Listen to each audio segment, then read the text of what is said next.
There it goes. Okay. Well, welcome to part 4 of our metaphysical Bible interpretation of the Gospels, being all I am created to be. And today we're talking, the title is Jesus, Wonderful Counselor. We started off by talking about the good news. The good news that's found in Matthew, Mark, and Luke, pretty consistent. Repent, for the kingdom of heaven is at hand. Repent literally meaning to think again, or from the Greek metanoia, meta above or beyond, and a nous, or a level of understanding, if you will. So my understanding of the good news is of Matthew, Mark, and Luke is to think again with a new level of understanding. For the kingdom of heaven is at hand. The kingdom of heaven is within our reach. It's at the end of our fingers, if you will. It's within our reach right here and now. And John had a little different way of saying that, about how God is pleased and that we've been given the kingdom, been given the earth, been given the world as our gift. And our second lesson was on the birth of the Christ level of awareness, where we have the story in Matthew and Luke of the birth of Jesus. And in the Gospel of John, we have the coming of the Word, which both of them hearken back to the book of Genesis. Adam and Eve, the serpent and God walking in the garden, symbolizes the spiritual guidance, the mental thinking and feeling realms, and then the sense consciousness of the serpent. And we chose to follow the sense consciousness, whereas in the New Testament we have Joseph and Mary, the mental thinking and feeling realms. We have the angels, the spiritual guidance, and then we have the birthing. They followed the spiritual guidance and they birthed the new level of awareness. So we've been redeemed by the birth in the birth story.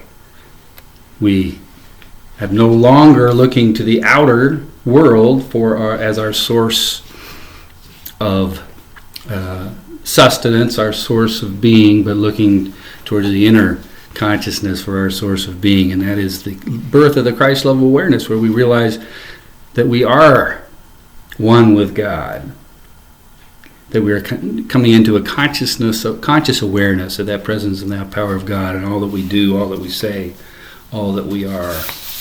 And then last time, our title was Resist Not Temptation.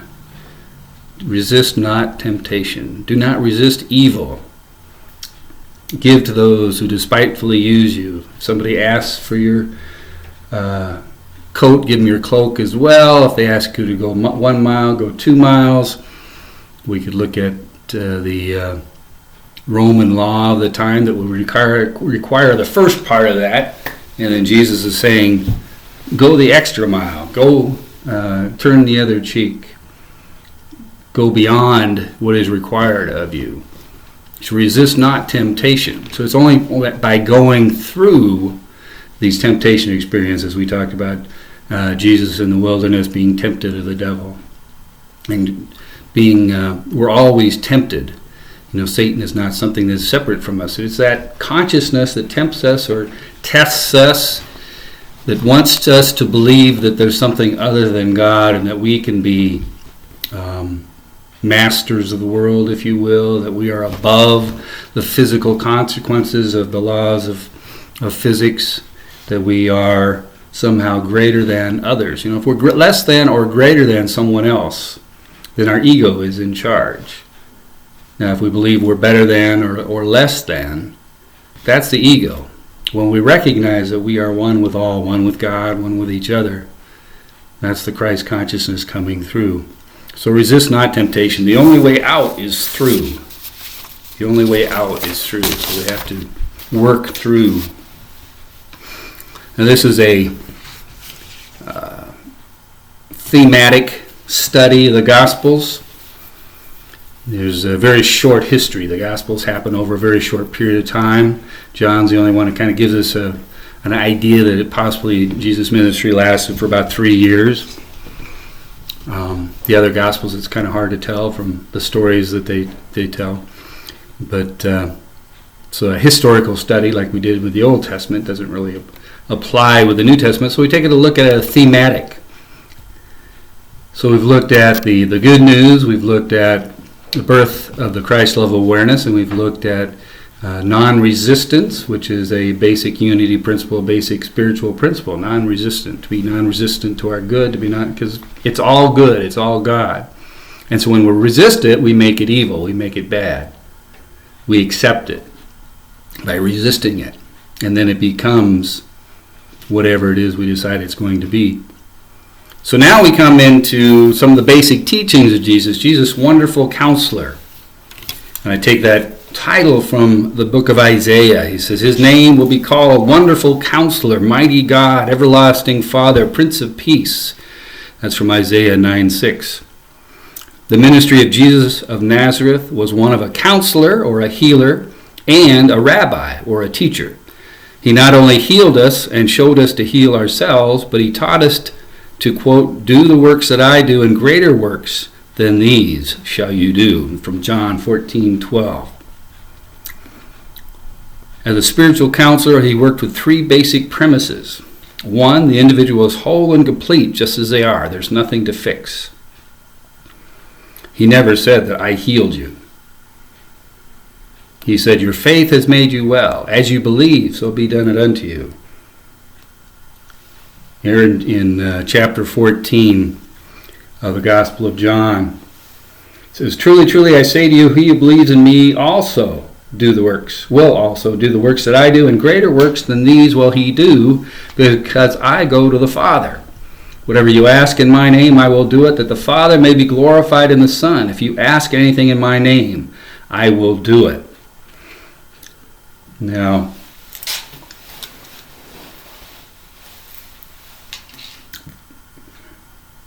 if you believe in me, that's the first part of this. Believe in me. If we believe in the power and the presence of the Christ within, truly believe it, if that's where our belief system is. See, faith exists. Faith is a power that we all have. But it's our belief system that directs that power of faith. Faith is one of our spiritual faculties, one of our 12 powers of man, if you will, 12 spiritual faculties. But it's our belief. Now, if we believe that we're holy, perfect, sinless children of God, we believe that we are one with God, one with the divine power and presence of Spirit, then we're able to express that. Then our faith will heal us. Our faith will make us well. As you believe, so be it done unto you. So it's our belief that guides our power of faith. So if we believe in God, if we believe in that presence and that power within us, the Christ within, then we can do the works of Jesus, and even greater works than these shall we do. What particular meaning did he mean by works? That's something that I've been struggling with for a while. The works? Yeah. What's the work? It's a good question. Does it mean... Now, I've heard traditional Christians say the works would be... Service to others? Service to others, yes. Healing. Healing is part of the work. Now, Jesus never said he healed anybody. Right? He says, your faith has made you well. As you believe, be it done unto you. Right? Right. So, participating in others' healing by helping them see, this is, Jesus' wonderful counselor. He helped us see our own wholeness. He didn't heal people by doing magic or voodoo. He healed people by helping them to see their wholeness. That pattern of potential for being is within each one of us. That perfect pattern. Just because we're experiencing or expressing this thing we call dis-ease, that doesn't mean that we are broken. That's a relative expression. The wholeness that we were made in the image and after the likeness of still exists within us. And we can align ourselves with that pattern of wholeness just by changing our thoughts. Rethink, to think again. Or to think from a higher level of awareness. For the kingdom of heaven is within our reach. So if it's healing, would it be healing other people or healing ourselves more? It begins with healing ourselves. And by participating in others' healings. We're constantly working on healing ourselves. That's a continual process. And in healing ourselves, we heal others.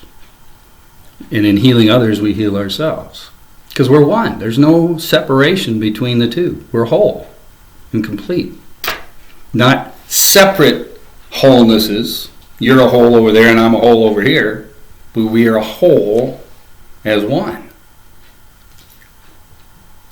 As he goes on in this particular passage here. If you love me, if you love me, you will keep my commandments, and I will pray the Father, and will give you another counselor to be with you forever, even the Spirit of truth, whom the world cannot receive, because it neither sees him nor knows him. You know him, for he dwells with you and will be in you. So the counselor, that Spirit of truth, that is that awareness of God within us, that counselor. Jesus, wonderful counselor, that Spirit, that counselor, the Spirit, the Holy Spirit, if you will, is that part of God that is within us as an energy, as a presence, as a power, that whole Spirit of God expressing in and through and as us, that whole Spirit of God. That the world, this outer experience, doesn't know it, because the outer experience is just a projection of our consciousness. What we are experiencing, the outer, is a projection of what's going on within us. That doesn't mean that people don't exist. That doesn't mean that this outer world doesn't exist, but it exists as a projection, and it's a shared projection as well. But the world is not the truth. Although we go into the world, we go out into nature, if you will, and we have these experiences where we're able to put aside. That's why Jesus had to go out into the wilderness, had to get away from the busyness of the city, had to get away from the busyness of other people, the influences of other energies around him, people, places, and things, in order to truly come in contact with himself and to experience or to overcome, to meet those challenges of the ego. The ego, which is devil or Satan. It's that part of us that thinks we are separate, that we are greater than or lesser than, more than, etc., than other people. And the truth is, we are all one. And that's what his overcoming of those temptations was all about. Resist not evil, to overcome, because that's just Spirit trying to work out through us, is what those temptations are all about. That would include envy too, right? Envy, all those seven deadly sins, if you will, of pride, greed, envy, sloth, lust. There's a couple more that aren't coming to me right off the top of my head. Avarice, yeah, whatever. Would that include spiritual envy? Like,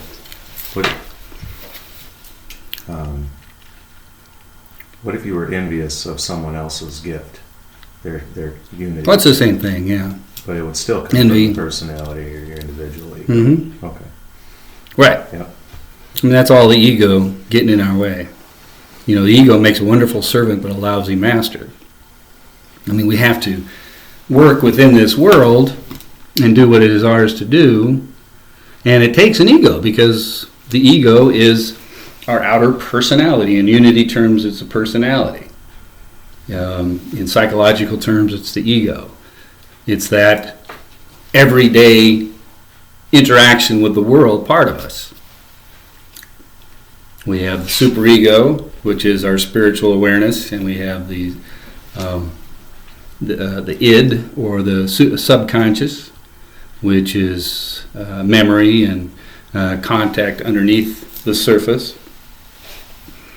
Here it says about the Father, that I will go to the Father, I will pray the Father. Now in the Greek, that word is pater,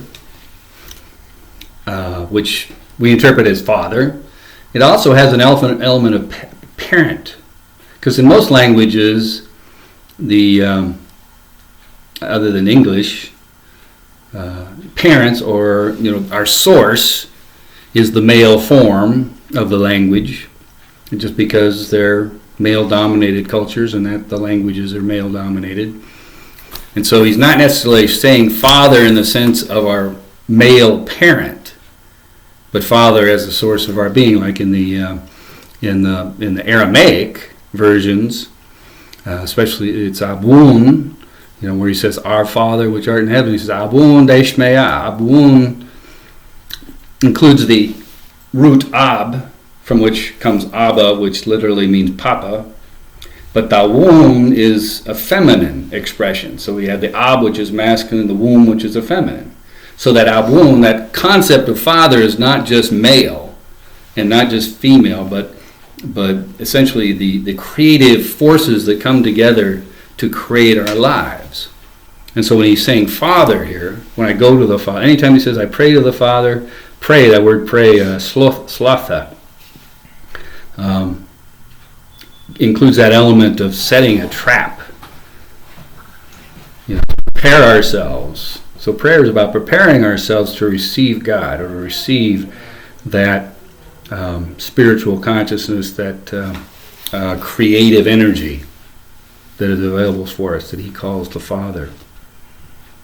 He says, "I will not leave you desolate. I will come to you yet a little while, and the world will see me no more, but you will see me, because I live, you will live also. In that day you will know that I am in my Father, and you in me, and I in you." There's not a clearer statement of unity in the New Testament. In that day you will know that I am in my Father, and you in me, and I in you. There is no separation. That creative power and process is within us. We're within it. We live and move and have our being in God, and God lives and moves and has its being through all of creation and exists beyond creation. And I in you. There's no separation. And that's that consciousness. In that day that we receive the Holy Spirit, when we receive the Counselor, when we take on that Spirit of truth, we know that presence and that power. We know our wholeness. We know our wholeness. The works that I do, and the greater works than these shall I do. So number one, spiritual counselor is three basic premises. The individual is whole and complete. Just as they are, there's nothing to fix. In John 5:2, where he's at Bethsaida, at the sheep pool, and the man who'd been ill for 38 years, and he says, "Do you want to be healed?" And the man goes through this whole litany. He says, "Well, rise, take up your pallet, and walk." There's nothing really to fix. He doesn't say, "I healed you," or, if you want to be healed, if you really come to that point. So this man's experience of Jesus, and Jesus being a reflection of the wholeness, this man was able to realize his potential to just get up and walk. It doesn't say that Jesus laid hands on him. It doesn't say that he cast any spells. He just said, "Rise, take up your pallet, and walk."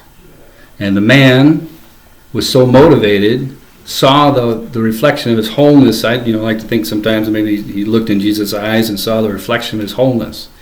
Quite often that's seems to be all that happens. And the guy gets up and walks.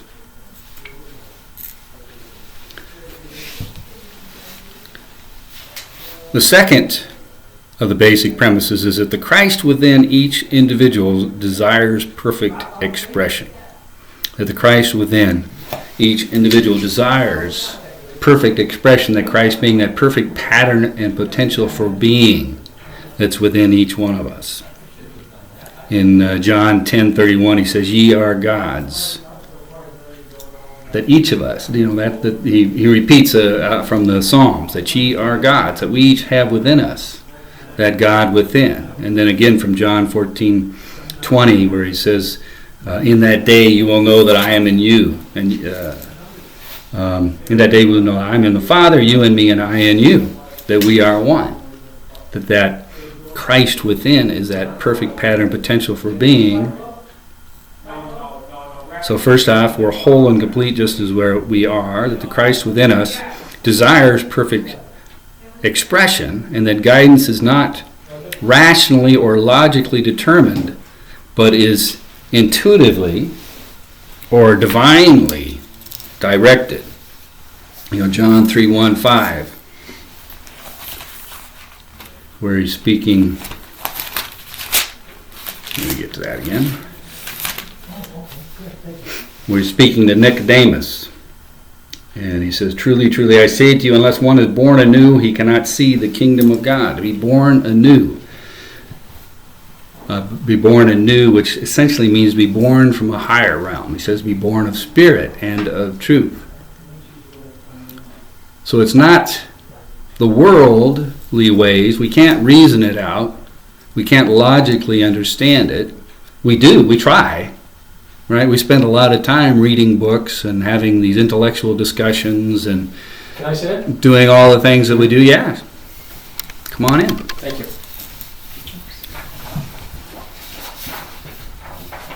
But it's intuitively directed. Jesus' healing ministry. When he goes around and he's involved with people's healings, they're never the same. Right? He tells one man to pick up his pallet and walks. Another one, he takes some dirt and he spits in his hands and he puts the mud and tells the guy to go wash his eyes. In another one, the centurion comes and he says, go home, your son is healed. There's never the healing miracles that are shown in the New Testament in Jesus' healing ministry. They're never the same. So there's not a logical process other than recognizing the wholeness, that we are whole and complete just as we are, and that pattern for wholeness, the Christ within, that perfect pattern potential is desiring expression through us, and that what we need to do is intuitively. It's not, we can't sit in therapy sessions for 20 years and talk about our childhood. We may get some awarenesses from that, but generally, most divine ideas come when you're waking up out of sleep, or you're coming out of meditation, or you're, driving down the road and, something just comes to you. It's not something that is logically or intellectually determined, but it is something that is spiritually or intuitively guided, directed. So if we truly wish to assist another in finding their perfect divine guidance or healing, we can follow his example. Consciously call forth a recognition of the individual as whole and complete.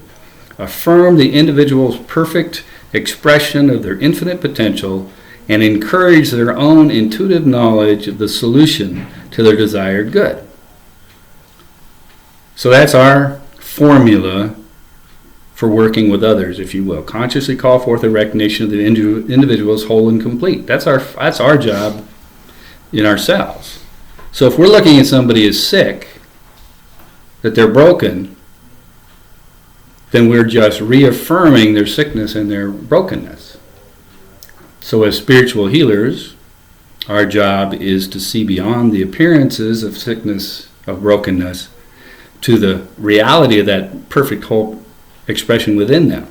And to know with them that is desiring expression through them. And to assist them to see that wholeness within themselves. In whatever way we're called to do that. Sometimes we just sit with people and hold their hands. Sometimes we pray with them. Sometimes we get them up out of their beds and help them walk. Whatever. We all have the potential. Maybe we just call them on the phone. We get get some idea. We need to call somebody on the phone. We call them up and they're going through whatever they're going through, and we've helped them in their healing for that moment. Or they call us. And we have that opportunity to share with them their wholeness. So Jesus' teaching methods included not only oral, he did the sermons like the Sermon on the Mount, when he spoke to large numbers of people in Gospel according to Matthew, chapters 5 through 7. And in a dialectic, when speaking with his disciples, quite often dialectic is where you have a dialogue. And so the lawyer asks him a question, how do I enter the kingdom? And he says, follow the commandments. Let me go to Luke. And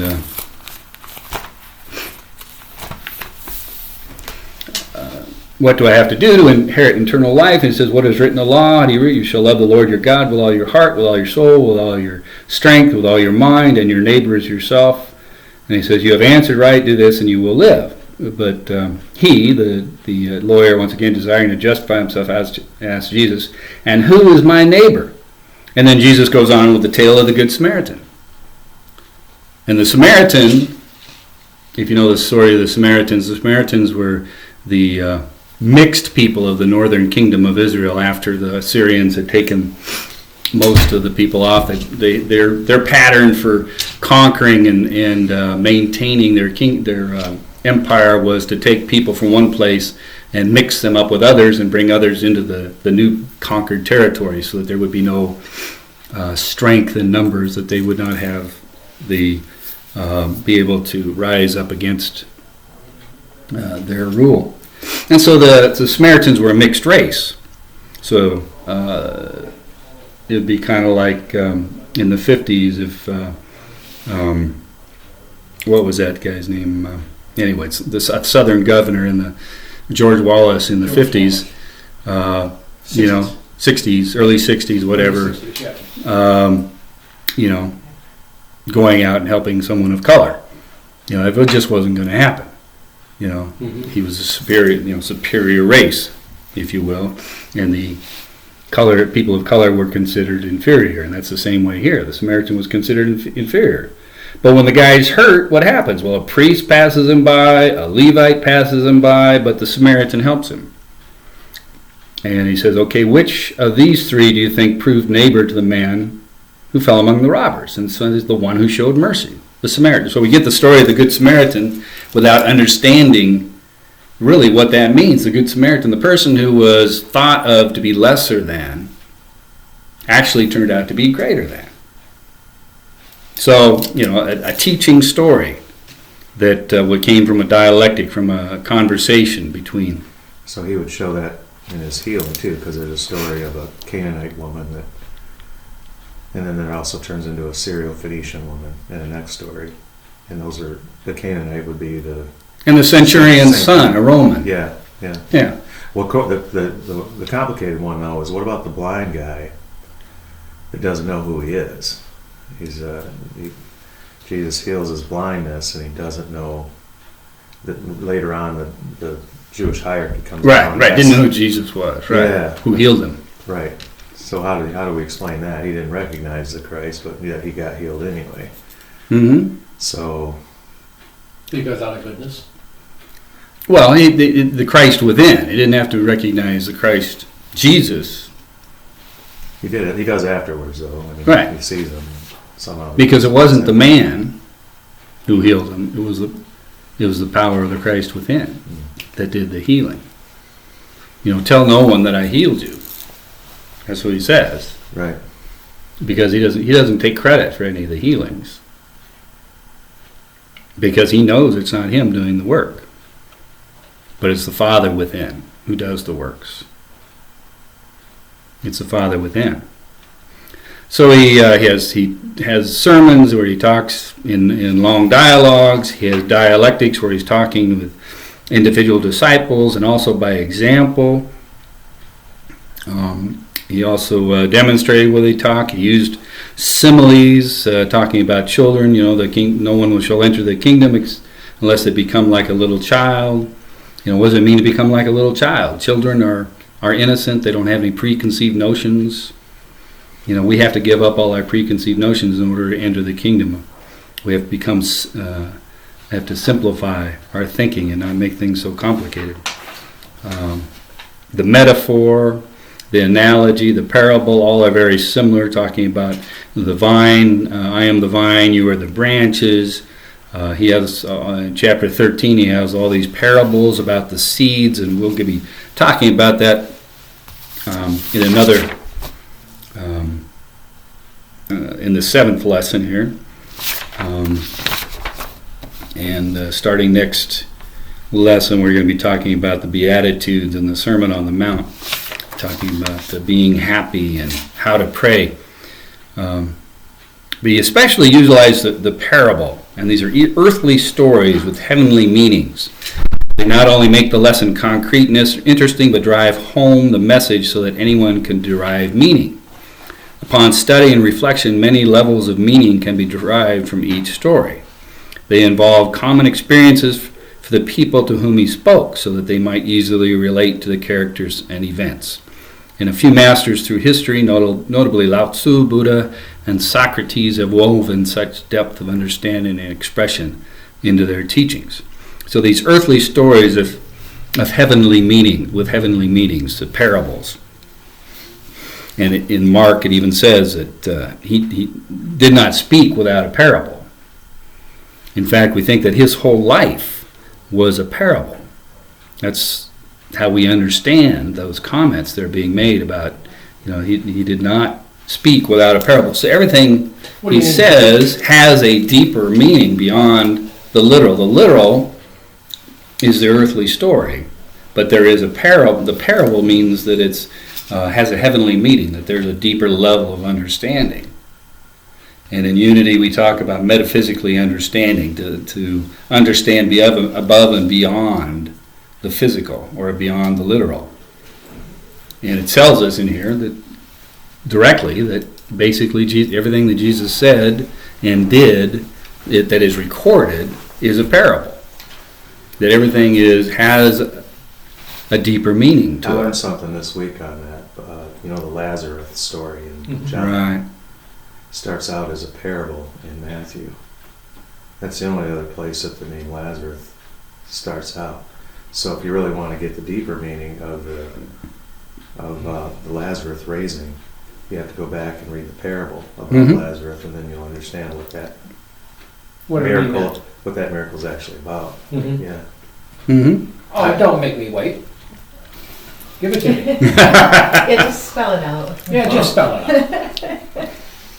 Well, there are many levels. Every one of these are many levels, and as we look into them deeper and deeper, and as we grow and unfold, and we go back and look at it again, we can get more levels out. But basically, Lazarus, Jesus says that he is just sleeping, that he's not really dead, and because they're trying to get him to go there really quick. And when he comes, and the sister says, "Well, if you'd have been here sooner, you could have saved his life," and he just says, roll the stone away. So there's a stone they've covered over the grave. The stone is that block to seeing the reality. That stone that was rolled away from his grave, the stone that was rolled away from Lazarus' grave, represents that barrier that we put up between ourselves and seeing what is real, to see the life that exists within all of creation. We block ourselves off from that. And so that's one basic understanding of the Lazarus, of all that symbology. He says, come rise and come forth. There's so much in there, about, he's been in there for 3 days, and his sister says, he will stinketh, and, it's kind of like, what do they say? Fish and visitors begin to smell after 3 days, or If you've never smelled one, it's a different experience. It really is. To smell a body after 4 days. It's really different. And as far as the parable goes, it's a long parable, but one of the connections there is that there are literalist Jews that are loyal to the word, or the Old Testament, and I think in the Lazarus story too, there's a higher up in the synagogue somewhere. But that was one of the reasons why they went after Jesus, was because he was raising the dead. Was he a demon? Was that how he was raising the dead? And in the parable, it takes place, Lazarus is actually a slave, and he and his master both died, and the master's burning or whatever. Essentially, the moral of that story, the master says, well, if you can't save me, go up and send Lazarus to save my family. And they said, well, even if they did, they wouldn't recognize him anyway. So because they have their word and their by Abraham rules, so they can just follow that. So it's a long story, but it's pretty interesting. So you get the whole, don't be locked up in your own ideas, and just kind of open yourself up to the Christ within, and that's Exactly. And the guy, of course, the rich guy in the parable can't do that. He can't get out, and Yeah. He's possessed by his possessions. yeah, That's when he talks to rich people, the rich young man who wanted to follow him, but he had to sell everything and follow me. Well, he couldn't do it because he was possessed by his possessions. Whereas the slave who has nothing, it's much easier to put it aside and to follow. yeah. So you're getting messages about all kinds of things getting in your way, Right, exactly. whether So it's the your stone, religion or your love of money or whatever it is. You know, those barriers, those stones that are getting in our way Yeah, of there's so much experiencing more the in new that life. Lazarus story than you see at first. Uh-huh. Everybody just assumes, oh, Jesus is a great guy because he Right. raised a dead guy. That's how it's taught. You know, but there's so much more in there when you take a look at the name of Lazarus and what happens before and after the story. And there's always a parable after a miracle, you know, and then you got to read that to see what the actual thing is. Exactly. Yeah, in the Gospel of John, which has the story there, that's the sixth miracle, the sixth sign. There's 7 signs in the Gospel of John, and that's our 10th lesson, the 7 steps to transformation, John's Gospel. We'll get more into This the is 4 specific. today? Huh? We're in number 4 today, right? Well, I won't miss another one. I apologize for coming in late. We'll You be that like way. it. Yeah, you'll like this class. Well, you know what? Are we done? I don't know what you're. I've gone through the basic, we're just in conversation mode now, so yeah. You know, what gets me is I've been a therapist for 35 years. And of course, I've been involved in the church and different religions since I was a kid. But the underlying premise of all this is just such a good therapeutic, intervention method. I mean, it's just, come on. I mean, if you read some of this stuff, you don't have to read all this other stuff that, you have to get the degrees and everything, but, it says so much more. And like you say, the inner stuff, like it's Deeper, more and there's it's more more to and it's it. more. And the more you dig, the more you find out that, you start with a word and then before you know it, you've Yeah. got volumes and volumes and volumes of good stuff. Well, that new positive therapy that they talk about, it's just identical to new thought Christianity. I watched a TED clip on it, a TED talk or whatever it was, and they had Humanistic psychology and yeah. They had the head of the American Psychological Association do a TED talk, and he said, we've been good at treating illnesses, mental illnesses, and things like that. We've been focused on that. The new focus for the next 20 to 30 years is going to be happiness. How people achieve happiness, fulfillment. This talk was back in 2004. So they're well on their way to doing that. And when I took my psychology class there at Mont, I just happened to be doing the Quest, I think, or something like that with Unity, and it was just like point by point. You could. It's modeled after New Thought Christianity. It's the same thing.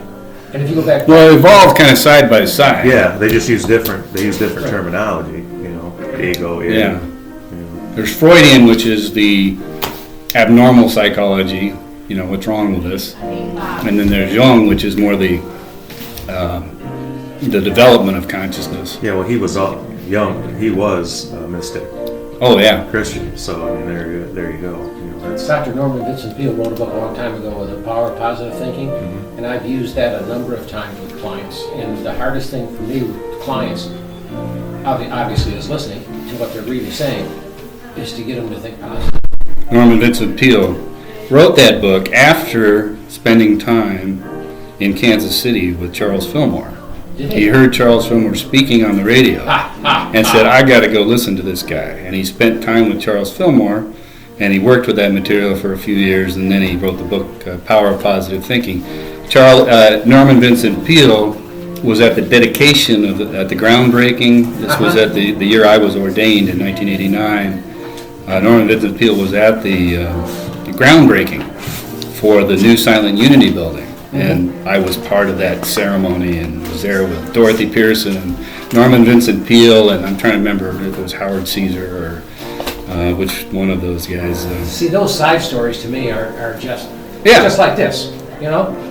Because I've read his book. I read his book when I was going through some trials and tribulations myself, and boy, I'll tell you what, that's a tremendous book. And so the bottom line is where he got the information. Where he got it from, I mean, Yeah. I mean, he developed it himself, but he got it from working with Charles Fillmore and affirmations and denials and seeing the Christ within and that sort of thing. Right, yeah. So he developed that into the power of positive thinking. And so obviously you met him. Yeah. Yeah, he was pretty old at that time. Yeah. Because he wrote the book when? Early 50s, Early 50s? I think, yeah. So like he spent some time with, late 40s, I guess, actually. Uh-huh. I think about it. So like in the early 40s, he spent some time with Charles, when Charles was towards the end of his, Yeah, I mean, he was still going, guns at 93. Yeah. Charles was. He finally passed at 94, I think it was. 94?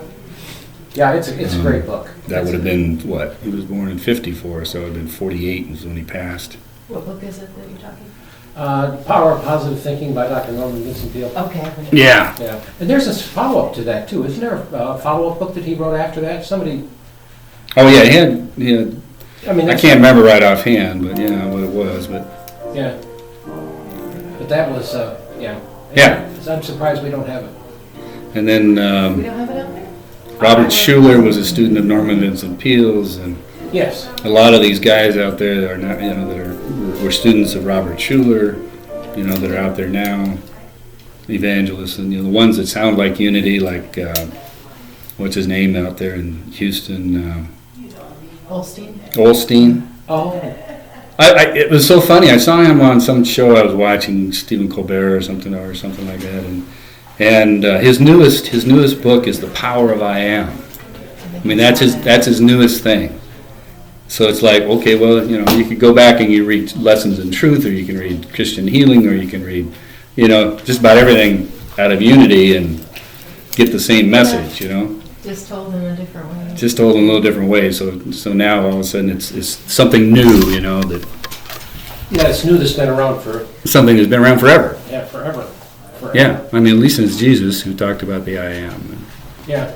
And actually going back to Moses and tell him that, I am that I am. Tell them I am has sent you. The power of the word, of the I am, that conscious awareness of the presence and the power of God within us. Mm-hmm. The I am, the self-existent one, the inherent presence and power of God within creation, versus that was the Yahweh or the Jehovah, versus the Elohim, the El, which is the transcendent one. So you have the transcendent God and you have the immanent God. So you have the I am, and then you have the absolute. Why has it taken so many years for unity, the unity movement to, I mean, I know Catholicism and Judaism and, it takes thousands of years, but why has it taken so long for us to get going? I mean, we're all over, but we're, 5 or 6 here and 20 here. Yeah, right now I think, Charles even was reading about, unity was originally to supplement, not necessarily, it's not a new religion, it's not new truths, but it's a practical approach to truth.